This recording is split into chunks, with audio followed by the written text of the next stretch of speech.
है सिंधु घाटी सभ्यता के संबंध में। सिंधु घाटी सभ्यता, सिंधु घाटी सभ्यता को सिंधु घाटी सभ्यता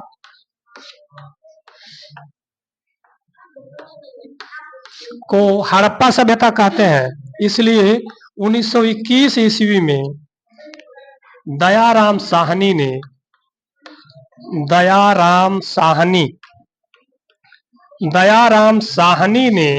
1921 ईस्वी में इसके उत्खनन का नेतृत्व किया था, हड़प्पा का। इसे हड़प्पा सभ्यता इसलिए कहते हैं, हड़प्पा जो पाकिस्तान में है, इसे हड़प्पा सभ्यता इसीलिए कहते हैं क्योंकि इसके उत्खनन का कार्य 1921 ईस्वी में दयाराम साहनी ने किया था और सर जॉन मार्शल ने नियुक्त किया था इनको नेतृत्व करने के लिए उत्खनन का। तो इसीलिए इसे हड़प्पा सभ्यता भी कहते हैं। तो इसका नाम हड़प्पा सभ्यता इसीलिए पड़ा। सिंधु घाटी सभ्यता क्यों कहते हैं ये भी जान लीजिए। सिंधु घाटी सभ्यता इसलिए कहते हैं क्योंकि सिंधु नदी जो बहती है उसकी नदी घाटी क्षेत्र में इसके जितने आर्कियोलॉजिकल साइट्स हैं, अधिकांश आर्कियोलॉजिकल जो साइट्स हैं वे सिंधु नदी घाटी के क्षेत्रों में ही स्थित हैं, घाटी क्षेत्रों में स्थित हैं। इसीलिए इसे हम सिंधु घाटी सभ्यता कहते हैं या हड़प्पा की सभ्यता कहते हैं। 1921 ईस्वी में दयाराम साहनी ने इसके उत्खनन का नेतृत्व किया था। हम चित्रों में दयाराम साहनी को दिखाएंगे और दिखा रहे हैं। और यह उत्खनन 1921 में हुआ था, सबसे पहले हुआ था, इसीलिए सबसे पहले इसका नाम जो है हड़प्पा रखा गया। और हड़प्पा नाम रखने का काम 1924 ईस्वी में किया गया। हड़प्पा नामकरण 1924 ईस्वी में किया गया दयाराम साहनी के द्वारा, लेकिन खुदाई हुई थी 1921 ईस्वी में। अब हम जितने आर्कियोलॉजिकल साइट्स हैं उनके बारे में बताएंगे। लोथल है, बहुत महत्वपूर्ण आर्कियोलॉजिकल साइट है लोथल। ये सब नाम याद रखना है आपको। लोथल है, कालीबंगा है,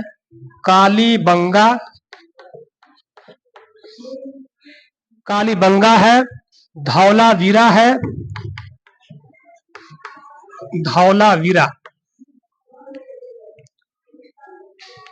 सबसे पहले हम आपको बताते हैं कि यह जो है हड़प्पा सभ्यता या सिंधु घाटी की जो सभ्यता है त्रिभुजाकार है और यह 13 लाख वर्ग किलोमीटर क्षेत्रफल में फैला हुआ है, विस्तृत है 13 लाख वर्ग किलोमीटर क्षेत्रफल में। देखो इसका काल निर्धारण जो है कार्बन 14 डेटिंग सिस्टम के माध्यम से किया गया है। यह 2350 से ईसा पूर्व से 1750 ईसा पूर्व के बीच जो समय का वर्णन है या इसका जो समय है काल निर्धारण किया गया है। Dating system, carbon dating system, सबसे पहले इसकी खोज किया था, कार्बन डेटिंग सिस्टम की खोज किया था VF लिब्बी नाम के वैज्ञानिक ने, रसायन शास्त्री ने 1946 ईस्वी में। और 1946 ईस्वी में इन्होंने इसकी खोज किया था किसी भी नरकंकाल का या कोई भी पेड़ है, कोई भी वृक्ष है, पुराना है तो उसका तिथि निर्धारण करते हैं हम कार्बन 14 डेटिंग सिस्टम से। इसी पद्धति से हम तिथि का निर्धारण करते हैं। VF लिब्बी ने 1946 ईस्वी में इसकी खोज किया था और उन्हें नोबेल प्राइज भी दिया गया था। 1946 ईस्वी में इन्होंने इसका खोज किया था। तो इसके द्वारा हम 500 वर्ष से कम और 50,000 वर्ष से अधिक समय का निर्धारण नहीं कर सकते हैं। तो सिंधु घाटी सभ्यता का तिथि निर्धारण किया गया है 2350 ईसा पूर्व से 1750 ईसा पूर्व तक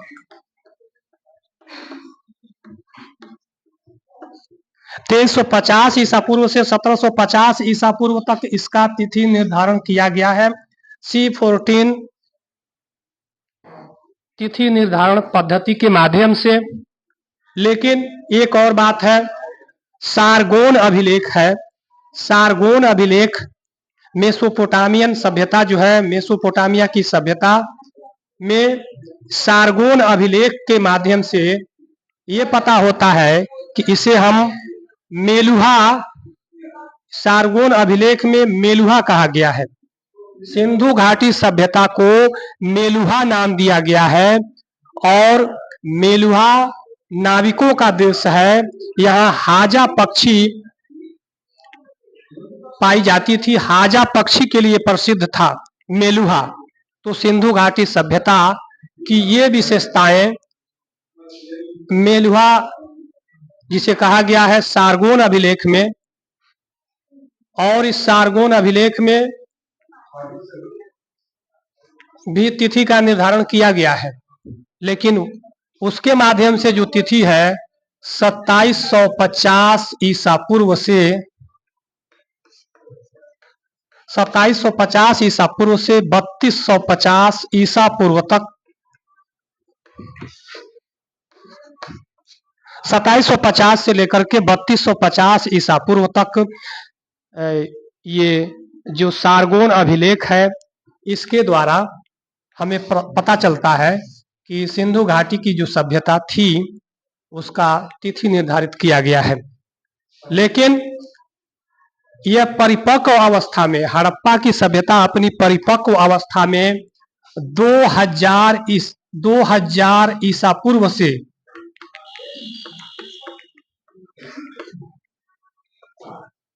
2200 ईसा पूर्व तक थी। 2000 ईसा पूर्व से 2200 ईसा पूर्व तक थी हड़प्पा की सभ्यता अपनी परिपक्व अवस्था में। और परिपक्व अवस्था में 6 बड़े नगर थे, जैसे हड़प्पा था, मोहनजोदड़ो था, गढ़वारी वाला था और धौलावीरा था, कालीबंगा था और ये था कालीबंगा, धौलावीरा और राखीगढ़ी था। इसके बाद ये 6 बड़े नगर थे। इसके बाद हम बताएंगे आपको मोहनजोदड़ो हड़प्पा में जो अवशेष मिले हैं, मकानों के अवशेष मिले हैं। मोहनजोदड़ो में या हड़प्पा में जो मकान थे पकी हुई ईंटों से बने हुए थे, लेकिन कालीबंगा में जो मकान थे वह कच्ची ईंटों के बने हुए थे और मकानों के जो दरवाजे थे पिछवाड़े की तरफ खुले होते थे, सड़कों की तरफ नहीं खुलते थे। मकानों के जो दरवाजे थे वे सड़कों की तरफ न खुल करके पिछवाड़े की तरफ खुलते थे। लेकिन लोथल एकमात्र ऐसा आर्कियोलॉजिकल साइट है जिसके दरवाजे मुख्य मार्ग की तरफ खुलते थे। लोथल के जो दरवाजे हैं वे मुख्य मार्ग की तरफ खुलते थे। और मोहनजोदड़ो में एक विशाल स्नानागार मिला है जिसे गिरि पुष्पक या जिप्सम से बनाया गया है और उस पर प्राकृतिक चारकोल की परत चढ़ा करके जलरोधी बनाया गया है। परीक्षाओं में, छोटे बच्चों की परीक्षाओं में इसे सबसे अधिक पूछा जाता है। विशाल स्नानागार के संबंध में, विशाल स्नानागार 11.88 मीटर लंबा है और 7.01 मीटर चौड़ा है और 2.43 मीटर गहरा है। ये विशाल स्नानागार धर्मानुष्ठान संबंधी स्नान के लिए प्रयोग किया जाता था, उपयोग में लाया जाता था। धार्मिक अनुष्ठान संबंधी स्नान इसमें किए जाते थे। इसके उत्तर और दक्षिण के तरफ पकी हुई ईंटों से सीढ़ियां बनी हुई हैं। पतली पतली पकी हुई ईंटों से सीढ़ियां बनाई गई हैं और उत्तर के तरफ 6 कमरे बनाए गए हैं कपड़े बदलने के लिए। ये मोहनजोदड़ो में पाया गया है। मोहनजोदड़ो में ये पाया गया है। विशाल स्नानागार और विशाल अन्नागार भी मिला है। 45.72 मीटर ये लंबा है। अन्नागार लंबाई है 45.72 मीटर और चौड़ाई है 22.86 मीटर चौड़ाई है। ये अन्नागार की चौड़ाई है। 22.86 मीटर इसकी चौड़ाई है अन्नागार की। ये अन्नागार बहुत विशाल है और हम इसमें सिंधु घाटी सभ्यता में पूरब में आलमगीरपुर है। उत्तर प्रदेश में, उत्तर प्रदेश के मेरठ जिले में आलमगीरपुर है। ये मान लो आलमगीर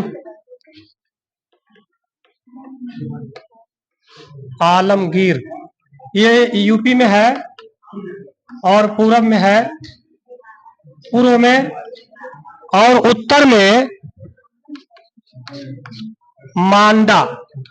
मांडा कहिए या ये जम्मू कश्मीर में है। जम्मू कश्मीर में है। जम्मू कश्मीर में मांडा है और दक्षिण में दायमाबाद है। दायमाबाद महाराष्ट्र में है।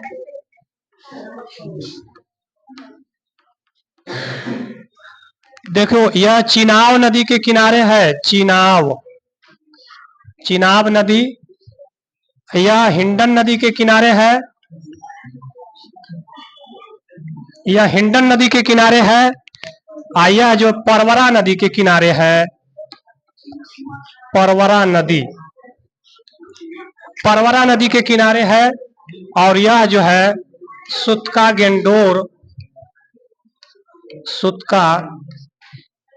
गेंडोर है।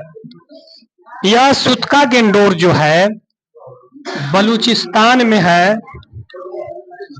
ये अपने देश में नहीं है, बलूचिस्तान में है।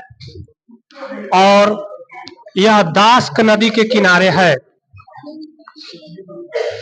यह दास्क नदी के किनारे है। इस प्रकार से ईस्ट, वेस्ट, नॉर्थ और साउथ, ये 4 आर्कियोलॉजिकल साइट्स जो है ये सबसे पूरब में पड़ता है, मेरठ जिले में है। यह जम्मू कश्मीर में मांदा है, चिनाब नदी के किनारे है। दायमाबाद है, परवरा नदी के किनारे महाराष्ट्र में। यह बलूचिस्तान में पड़ता है, सुतका गेंडोर। देखो अफगानिस्तान में सोरतू घाई और मुंडी गाक, ये 2 आर्कियोलॉजिकल साइट्स खोजे गए हैं। सोरतू घाई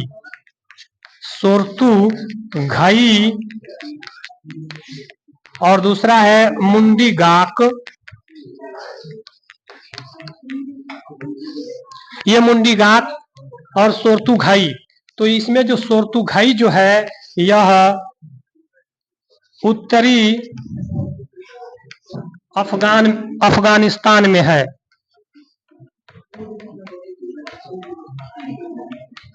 यह उत्तरी अफगानिस्तान में कोकचा और आक्सस नदी के संगम पर स्थित है।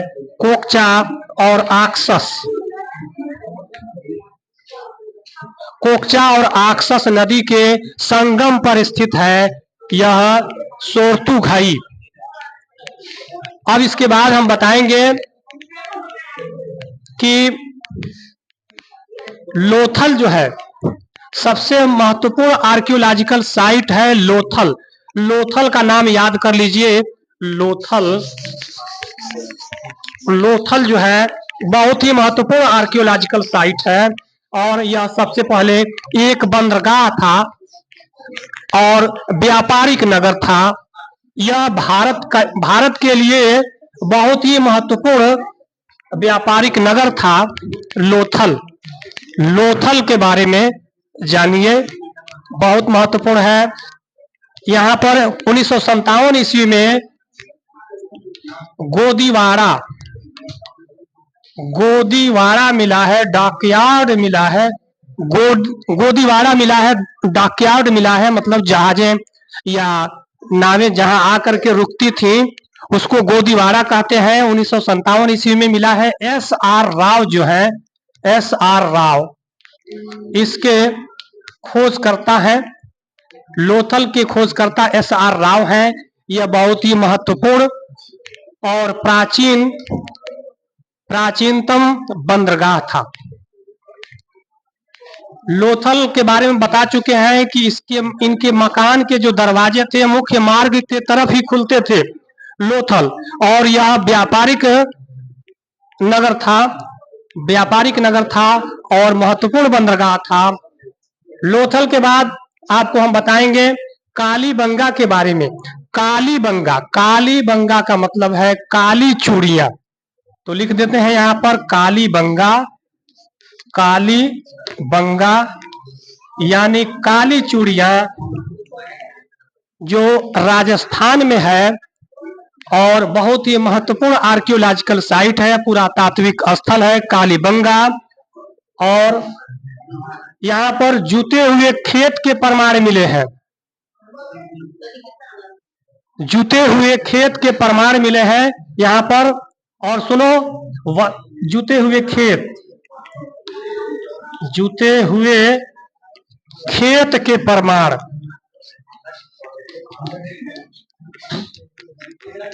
जूते हुए खेत के प्रमाण मिले हैं और कपास की खेती के प्रमाण मिले हैं। कपास की खेती के प्रमाण मिले हैं। कपास की खेती, और यहाँ से वर्ष में 2 बार फसलें उगाने के प्रमाण मिले हैं। वर्ष में 2 बार फसल उगाने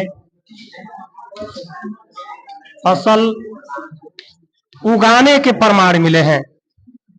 वर्ष में 2 बार फसल उगाने के प्रमाण मिले हैं। यहाँ से कालीबंगा से वर्ष में 2 बार फसल उगाने के प्रमाण मिले हैं।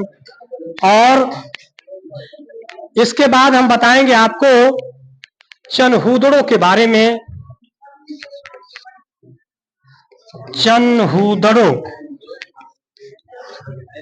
चनहूदड़ों की खोज 1931 ईस्वी में मजूमदार ने किया था।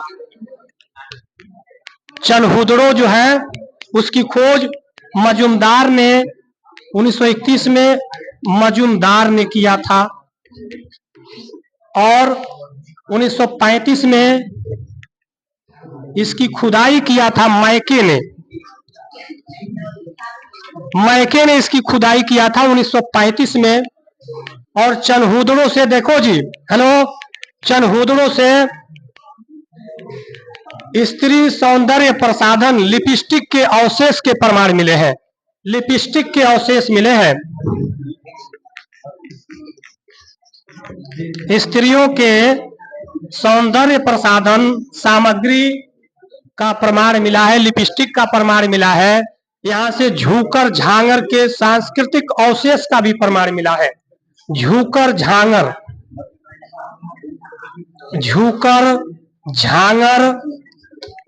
सांस्कृतिक अवशेष का प्रमाण मिला है। यहाँ से कुत्ते के द्वारा बिल्ली का पीछा करते हुए चित्र जो उकेरा गया है, ये भी मिला है चनहूदड़ों से। चनहुदरों से स्त्री के सौंदर्य प्रसाधन का प्रमाण मिला है। यह आप समझ गए। इसके बाद हम बताएंगे आपको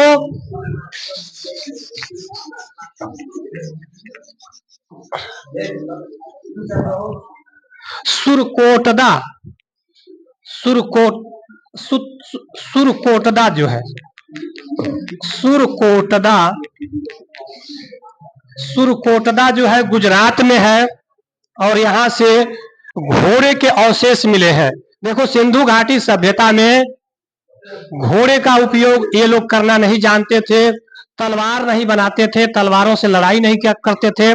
सिंधु घाटी सभ्यता के लोग लोहे से परिचित नहीं थे, इसलिए ये शांति प्रिय लोग थे। सिंधु घाटी सभ्यता के लोग शांति प्रिय लोग थे। इन्होंने लोहे का उपयोग नहीं किया है और न तलवार बनाए हैं, लड़ाइयां नहीं करते थे ये लोग। सुरकोटदा में उसी तरह से ये घोड़े से भी परिचित नहीं है, लेकिन सुरकोटदा से घोड़े के अवशेष मिले हैं। मात्र सुरकोटदा में ही घोड़े का अवशेष मिला है। तो कालीबंगा हो गया, सुरकोटदा हो गया, लोथल हो गया। सबसे महत्वपूर्ण साइट बताने जा रहे हैं जिसका नाम है धौलावीरा। धौलावीरा, धौलावीरा का नाम सुनकर गौरवान्वित हो सकते हैं हम। धौलावीरा जो है यह विशिष्ट जल प्रबंधन के लिए प्रसिद्ध है।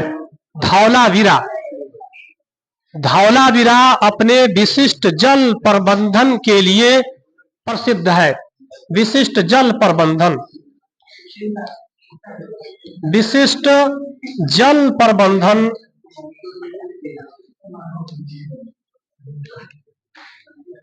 विशिष्ट जल प्रबंधन के लिए प्रसिद्ध है। सुनो जी, यहां से सबसे पहले खगोलीय वेधशाला का प्रमाण मिला है, यानी तारों नक्षत्रों का इनको ज्ञान था। धौलावीरा में वेधशाला का प्रमाण मिला है। धौलावीरा में देखो वेधशाला,